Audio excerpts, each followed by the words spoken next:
My wife was arrested after she confessed to me that she was having an affair. Hello everyone, and welcome back to another story about Reddit cheating. Please click the subscribe button and the notification bell before we begin so you don't miss another cheating story. This is going to be a lengthy article. You don't have to read it, but my therapist suggested I write everything down in a timeline format, and what better place to do it than here. Month 1. You tell me about your relationship. I'm devastated. Incredulous.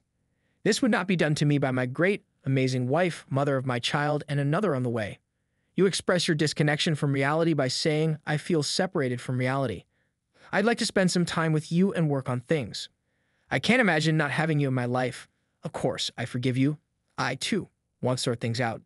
I wake up less than a week after you tell me and you're gone. You've paid him a visit. You are in desperate need of closure. I'm at a loss, yet I'm going to marriage counseling anyhow. Month 2. To my knowledge, you've contacted him 4 times by this point. I'm not sure what you're talking about. You desire to put in some effort. It's all too much for me to manage on an emotional level. I broke you, and I'm not going to be able to mend you. It's simply too taxing for me, you might say. I try to swallow my pain and focus on you. You're pregnant. We've experienced a miscarriage, and my wife is in need of assistance. Every day, we spend our days together, going places with our kid. You push me away, run away, and I wake up to notes from you being gone whenever I talk about my emotions. I'm having a hard time today. I'm really struggling with the prospect of XYZ. You push me away, run away, and I wake up to notes from you being gone. Month 3. I'm still finding you talking to him. This man appears to be more lovable than I am. 10 years your senior, father to a half-dozen children from a variety of omen, and a man who threatened me and my children if I ever notified his long-term girlfriend about the affair. He appears to be difficult to let go of. I'm attempting to speak with you about the pain. My only regret is that I didn't get to have a more loving thing with him. You say, since you'll hurt me more if I do. Our daughter is the product of these shambles. I wake up in the 4th month to find you gone. I look up your address, his place of business. All I needed to do was go for a drive, you say. I take a look at your phone. I'm sorry we weren't able to do more. I'm missing your flavor. I request that you depart, stay at your mother's house. You have a nervous breakdown. Tell me you're not in love with me. You've never shown any affection towards me. I try to remain as far away from you as possible. I'm concerned about your emotional well-being. We're splitting apart the children. You're going to give me a chance to date you. You say, this can't possibly be true. This can't be true, my high school sweetheart and best friend. Our separation appears to be working, as you have begun to miss me. You've invited me to Thanksgiving dinner. Yes, I do. You're still conversing with him. I urge you to please stop texting him in front of me. I got no contact for the 5th month. It appears to send you into a downward spiral. You want to get things done. Let's see how it goes. I haven't been in the best of moods. I agree that I'm anxious to be with the lady I love and that none of this is true. 2 weeks before Christmas, you return home. We've had a fantastic couple of weeks. You don't want to have a marriage counseling any longer, but everything appears to be well. I see you downloaded the Xbox Live app to your phone the day after Christmas. Since we updated your phone number, you're messaging him on there now. While you're in the shower, I ask you about it. You've lost it yet again. I'm going upstairs to cry where you can't hear me. When I go to take a shower, I hear my girls laughing and sobbing. When I get downstairs, you've already left. After 8 hours of being gone, I was able to contact you. You're not coming home for a while. You're going to stop using antidepressants completely. You decided that you don't want to live any longer. I made a police call. You wind up on the list of people who have gone missing. I look for you for 2 days from morning to night. You go to the hospital and report yourself. Month 6, you were admitted to a mental health hospital for 10 days. I've been on the phone with you for 10 days. Taking care of our daughters is a priority for us. Taking our girls outside the facility to sit in the parking lot while we talk on the phone so you can see them, even if from afar. Hopefully, my wife will receive the assistance she requires there. Everything will be okay. You leave the institution and return home. You've formed a slew of unhealthy friendships in the facility, and you're texting and contacting folks. Why? You met there every day, but I let it slide. You've been gone for 2 weeks, and I get home from work long after you've gone to bed to find that you've left your phone open with the Xbox app open, which means you and he's had another communication. You're missing him. You have garments that smell like him but are gradually losing their aroma, which makes you unhappy. I'm completely deafeningly. I request that you depart once more. Month 7, the 2nd separation. I'd like to work on this, I continue, but if you ever speak to him again, this is over. Let the detachment begin. You're at his place of business less than a week after the split. The library, to be precise. You're going to the library with your new mental health institution pal T. I call to inquire about the situation. You're enraged by me. I'm not going to talk to him. How could you make such a huge deal out of something so minor? I just let it go. Because I phoned you crying. You came over on your birthday. I said. It was difficult, and I wasn't sure I could handle it any longer. I needed it to end. You constantly rush things, trying to compel me to make a decision right immediately. You say as you bring divorce papers over, "Why are you doing this?" I cry uncontrollably. I still don't think any of this is going to happen. You make fun of me and threaten to smack me in the face if I don't stop sobbing. I can't fathom what people would do to me if I said something like that to you because you're a woman. You're just going through a difficult period. You say. Month 8. To the best of my abilities, I've been taking care of myself. We're splitting apart the ladies. You get half of the week while I get the other half. It's difficult. I adore my girls and despise being separated from them. We've been away for a month, almost 2 by the end of March, and you say you want to focus on our marriage since you haven't been talking to him. I propose that we relocate to a new city on the other side of metro area so that we can be free of any sad memories and start over. You agree, so we look for a lovely little property to rent jointly. You're also expecting a child. Why would you ever suspect it's yours? Says the narrator. The 9th month marks the start of the relocation process. As we're driving, your brother casually says to me she was never without a word for him. On her Xbox Live, I blocked him. He begs her to leave him alone, but she continues to send him messages. I don't have any feelings. Is it possible that he's lying? We've only been in our new start house for a week. We're up all night taking care of our ill daughter. I inquire as to the time. I'd like you to show me your phone. 3 a.m. Xbox Live notification. It doesn't matter to me. This isn't genuine. You notice me on my phone and take it from me since I set my alarms for the morning. I don't like it when you go around talking to strangers every time I make a mistake. I was just about to set an alarm. 2 weeks have passed. I'm just trying to stay away from you. You have days off. I'm on call at night. This isn't the actual world. We're getting ready to put the girls to bed. You appear to be all dressed up and ready to go out. Are you going out tonight? I've got to get out of here. You make a statement. You stormed out, so I assume I made the incorrect face. I locate you in the bathroom and inquire about your well-being. You say you feel confined, and I say I understand. I explain that being cheated on is awful and then having to take care of you is much worse. I don't get to experience my own pain or feelings, and I'm reprimanded every time I feel something. You lunge from the bathroom and begin repeatedly punching me. I collapse into the bed. You dim the lights and smack me harder. I contacted the authorities. You're going in prison. Amor's family refers to me as, "What did you do, you moron? What did you say to her that prompted her to strike you?" So who is this genius?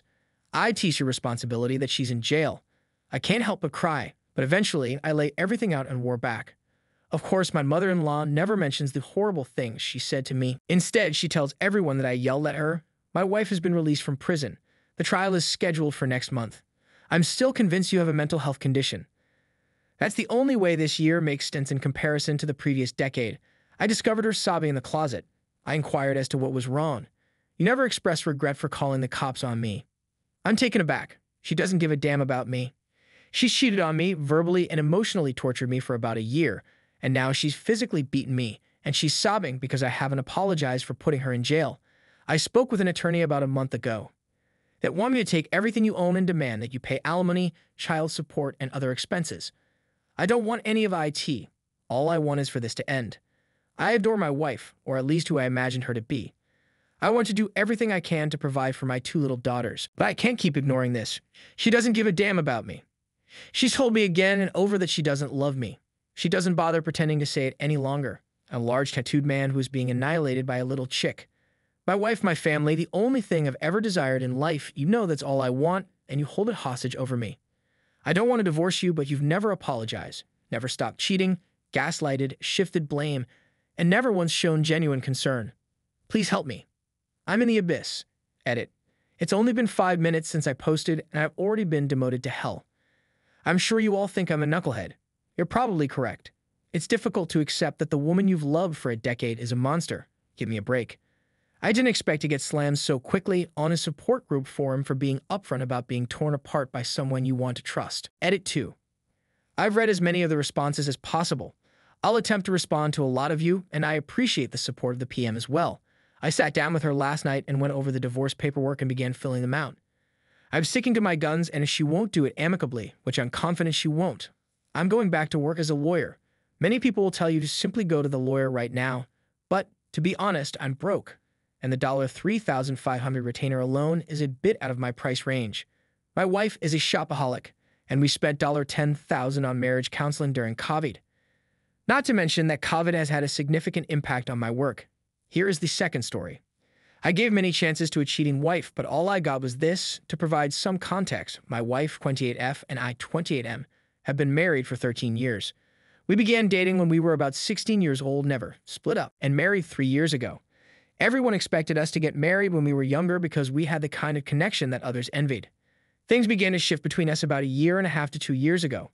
Some troubles with her family arose, and she began to grow emotionally and physically aloof from them, becoming too possessive of her phone and growing closer to a male coworker. Short version of a long story, I snooped on her phone. Yeah, I know it's awful because I had a sense something was up based on a number of indicators, and I discovered incriminating texts indicating that she was having an affair with this person. When I confronted her in early September, she admitted she had been doing it for a year. They were having an affair in our house, sleeping together in the room that would eventually become the nursery for our future children. She apologized and promised it would never happen again, but I informed her that in order for us to move on, she needed to stop communicating with the person with whom she had cheated on me. They're still communicating every now and then 2 months later, with her claiming that it's unreasonable of me to ask her not to speak to someone she considers a close friend. At this point, I'm at a loss on what to do. I'm attempting to move on, but I'm afraid I'll never be able to trust her again. Her decision to keep in touch with him, in my opinion, still demonstrates that she values their relationship over ours. I'm completely conflicted about what my gut is telling me. She'd also told me not to tell any of our friends about what's going on so I don't have anyone to confide in. Sorry if this came off as a rant, but this is the first time I've written it all down, and I'm not sure how to proceed or deal with it. Edit, I wasn't anticipating such a strong response around them. This was helpful with the exception of a few of you who appear to believe that unpleasant responses are okay when someone's entire world is crumbling around them. I know what I need to accomplish. All I have to do now is take off the band-aid and go to work. Tomorrow, I'm going to phone the lawyer I spoke with a few weeks ago to see how he recommends I handle the problem. Update. Hello, everyone. Since all of your advice was so helpful, I figured it was time to update.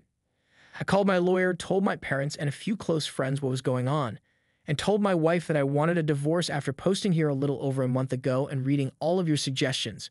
She pleaded and begged, promising to improve matters, and broke off contact with the Associated Press. We spent the entire weekend together, with her making promises and saying and doing the appropriate things. I didn't believe her completely, but I was prepared to give her one more shot to rescue what I believed we had. Things were okay. We had been coexisting for almost a month, but she was less distracted by her phone and more attentive to me.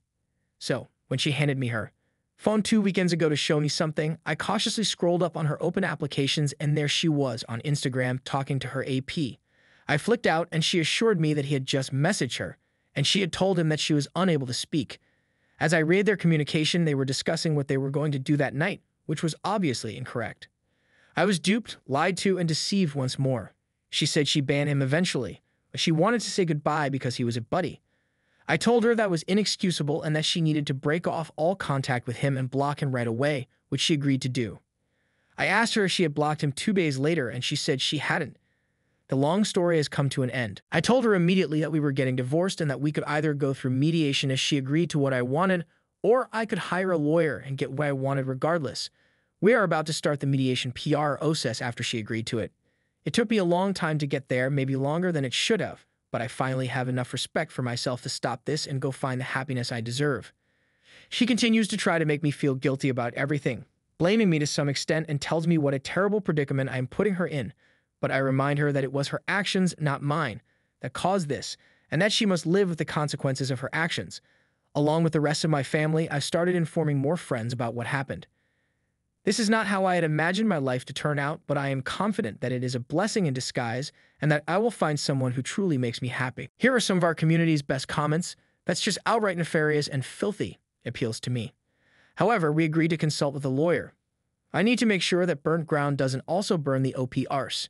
He should do all he legally can when it will have the least amount of negative impact on him, and when it will not result in alimony or child support troubles if he leaves too soon. As a result, I agree. Destroy everything because she's too stupid to comprehend and she's the one who caused it in her affair fog. Let's show her what the final product will look like, albeit on a sped-up timetable, since OP will have his hand directly involved in it. Cutting the AP out is the first rule of successful reconciliation. It's doomed to collapse if it doesn't happen. Best wishes for a speedy recovery. I understand it's been a difficult road and it will continue to be difficult until she's gone, but you're steadily regaining control of your life. I believe you've realized that you'll never obtain a satisfactory answer to why. If she can't move out yet, I recommend moving into another room away from her, Gray Rock and 180, and just discussing divorce proceedings. There will be no more discussions regarding the connection. At this point, you're D, owing everything you can. It's time to give her a Gray Rock. Avoid engaging with her and staying as far away from her as possible. If you're in the same house, try to stay away from her as much as possible. Walk away and say nothing if she tries to make you feel awful. Because she is still in the fog, you can't reason with her. The fear of divorce and exposure can sometimes clear the air, but your wife is far too far gone for this to work. To put it another way, anytime you need to interact with her, just Gray Rock her. As the divorce process progresses, expect more begging. It hasn't hit her yet, but it will as you move closer to finalizing your divorce.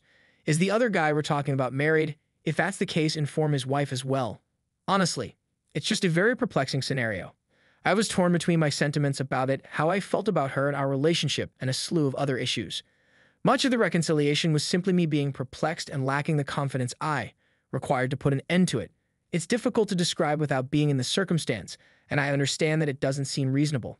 There is nothing reasonable about this circumstance. It's very true what they say about not comprehending anything until you're in it. I used to giggle when I read stories like yours, but then I ended up in a very poisonous relationship. No infidelity, but it was bad. And I said to myself, oh, okay, it could happen to anyone. It's so evident to everyone reading what you need to do when you write it all out objectively. It's a different story when it's your life, which you've constructed over a long period of time and in which you've committed so much work and love. It's especially horrible the first time you go through it.